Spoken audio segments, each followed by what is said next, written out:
See, most people quit right before the payoff. So let me explain why I feel, in my opinion, most people quit right before it starts getting really good. So, yeah, my name is Franklin Cruz. I'm a real estate developer I own a company called True Investors Development. We're doing right now a 108 unit project on 9 acres, a waste campus, 288 acres, and rail spur, new builds, remodels, the whole gamut. It is early in the morning. I'm not gonna share. It is early. I got my 60-pound ruck vest on, and I have to practice how to be comfortable being uncomfortable. So let me tie it into what we're talking about. So, and I got some notes as well. So what I have learned about never quitting. Sometimes you got to make adjustments. I totally get that, but not quitting. So why I always finish projects when other people may quit. Let me give you an example. So what I've learned is people quit at the capacity that they have, but it takes being egoless to actually not quit, to learn and go past the point of your threshold. So what I mean by is recently I had an amazing A player. Well, I would say a great player. I'm not gonna say A, but he was close. He had the potential to be it. And what I learned was when he came on board, he wanted to learn development, get in it. And for a time frame, he was great. Then there was a little time frames of, man, I don't know if I want to be here, all this. What I always look at is like, I'm not here to force anybody to be anywhere. If you don't want to be here, don't be here. I wish you nothing but the best. At the end of the day, I still know that I've got a mission because I got to keep my word to get things done. And this is the hand that I'm dealt of being a developer, so I'm going to do me. So what comes up is, and so he chose right before we're starting our 108 unit development, right before we're doing our next new build, our butterfly roof, right before we got remodels that need to get finished. And he chose to move on because of a feeling. See, remember, a feeling you can't touch. If I throw feelings on the floor, go grab it. At the end of the day, what happens is, what I've learned is that you're gonna stop to the threshold of where you're at, and that ego is the one that always stops you. It takes being egoless to say, you know what, I'm gonna finish what I started. I'm in it, I'm not gonna quit. That's the breaking the barrier part, because it's not easy at all. It takes something. I'm telling you it does. Because, for example, when I was doing the butterfly roof homes, the both of them, the one I was on the front page of the newspaper on a positive way, talking about how great it was. We're a beacon of light in an area that used to be called the Black Bottom in Lakeland, literally called the Black Bottom. It was the last place to get sewer and water and electricity in Lakeland at a time frame that segregation was real, period. It was so bad that what they did is they actually put in that area that used to be called the Black Bottom, that was the last place to get sewer. And they still have clay piping.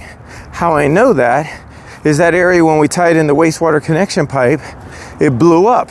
And because there's still clay piping there. You put new piping with 1950 piping, guess what's gonna happen?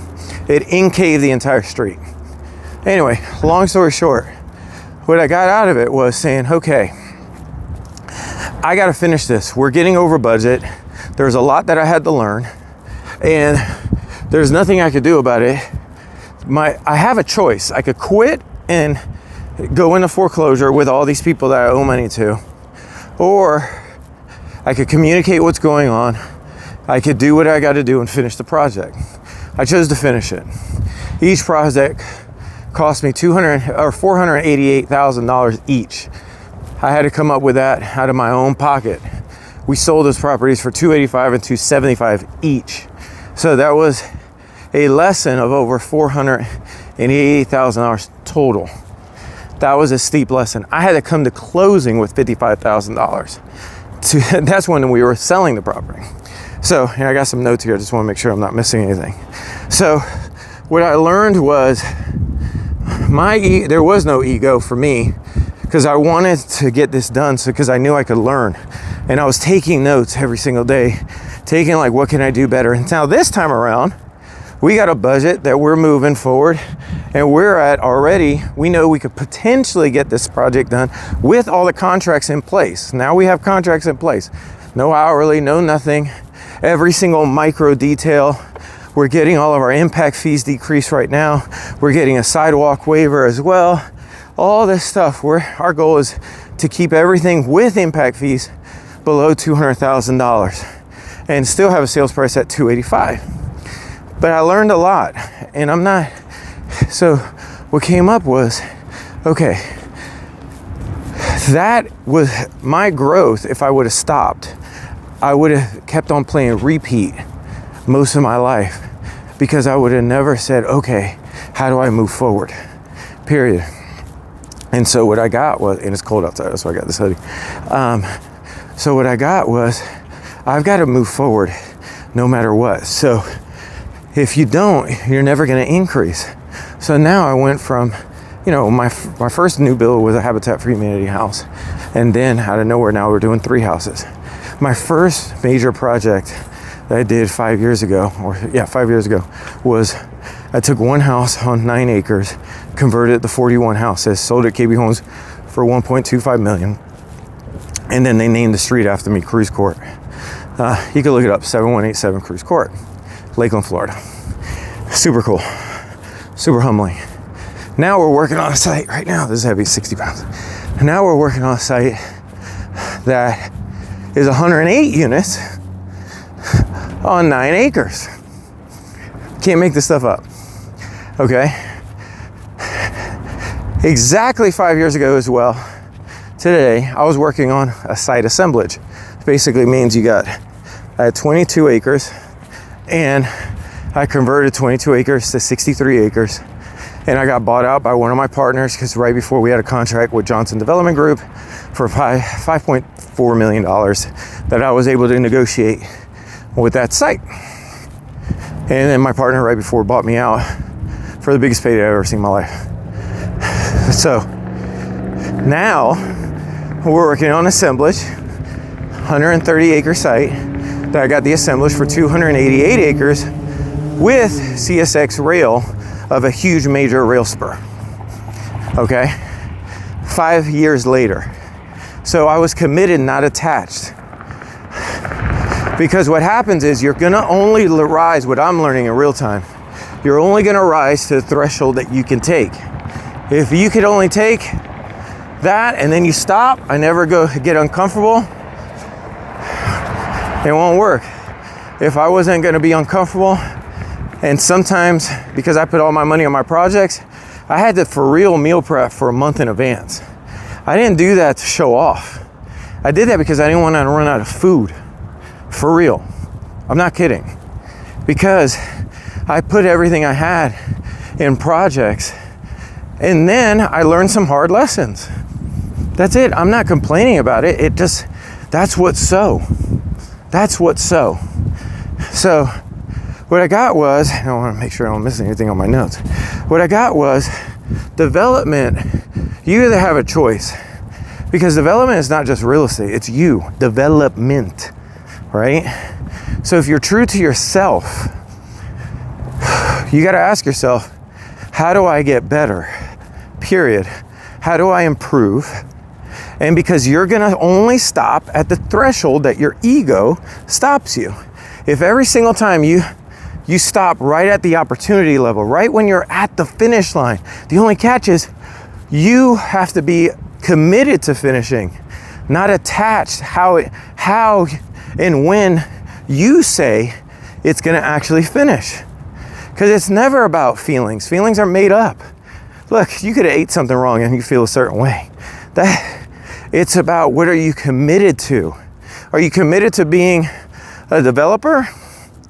Well, okay, then guess what? The creator or God, whoever you call it, Muhammad, whatever you call it, is literally going to test you. Period. Because now he's like, how do you learn patience? He puts you in a situation to be patient. That's how it works. Well, how do you become a great developer? If that's what you ask for, because the great ones, their net worth starts with a B. So how do you become a great developer? Okay. Well, you got to be put in situations that are very uncomfortable, that you have to meal prep for a month sometimes. Not saying everybody, just telling you my story. Because you put it all on the line. Because that's what you believe in. You believe that this is what you're supposed to do.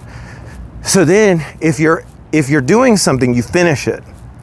No matter what, even if it's investing your life savings. Because that life savings could be taken away like that. No man is promised tomorrow, or woman. Yeah, period. You know how I know that? Because at 10 years old, my mother gave birth to my baby brother. A week later, I went over to visit her after the baseball game and we won the tournament. And I thought something happened to my brother at the hospital. My mom died. So right there, I got a real situation that no person is promised tomorrow. My mom was everything to me. She was the only one that I ever knew as a human, in a sense of, like, that's the only person I know. I didn't even meet my biological father until I was 19. I was blessed to be adopted by the Cruz family. My birth name is not Franklin Cruz. My birth name was Franklin Andre Padilla. When I got adopted May 18th, 1987, it changed to Franklin Andrew Cruz. See, it wasn't about, hey, how is this going to work? You just make things happen. You figure things out. You're honest with your investors or partners or whoever you've got, and you move forward. If you screw up, learn from it, move on. I say all that because the story is a good story in a sense of either somebody's going to grow, you level up, or you level out. That's how I look at it. So at the end of the day, you've got to make the choice. As a developer, trust me, there's a lot of points that you're like, man, this is not for me. And that's fine. That's 100% fine. Just know that you'll never grow. Just be okay with that, because that's exactly what's going to happen. Well, Frank, how do you know that? Because I'm old enough that I've seen the patterns. I've seen the patterns. I've seen so many people that they just quit. And then what happens is they always get in that comfort zone of thresholds. They always just stop right there. They're always just like, okay, even if you're making $300,000 a year or $500,000, that's fine. If that's what you want, but just know, like, that's your cap. That is your cap. If you can't look at financials and balance sheets and income statements and understand, after your owner's equity, what is the actual profitability of a business, and learn financials and learn accounting just at a higher level than what you did before, then you're just always going to be capped. If you can't even look at your financials, if you can't invest, if you're only okay with one investment, but you don't want to learn something new. You don't want to learn different asset classes in development. Hey, there's more than single family, multifamily, industrial. There's gas stations. There's so much more. There's rail spurs. There's so much land leases, all of it. If you don't want to learn that, just realize you are capped, and you will always be capped. And if you want to do that, do you, boo-boo. That's not me. I want to go as high as I could possibly go, because there is no limit. The only limit is what you put on your mind. Hopefully you get something out of this. At the end of the day, I want to make sure I don't miss anything out of my notes. If you start something, you finish it. If you're going to leave, you leave with integrity. And what that means is you find a replacement that's better than you. If you're going to leave somewhere, just remember, if you leave somebody, leave, and you go somewhere and you just stop the day of, that's exactly what's going to happen to you. You're just going to mirror exactly what's going to happen to you. To do it with integrity, you finish what you start, you be on time, you work later for yourself, and then you find a replacement that's 10 times better than you. And that's how you leave with integrity. Hopefully this helps. Signing out. Bye.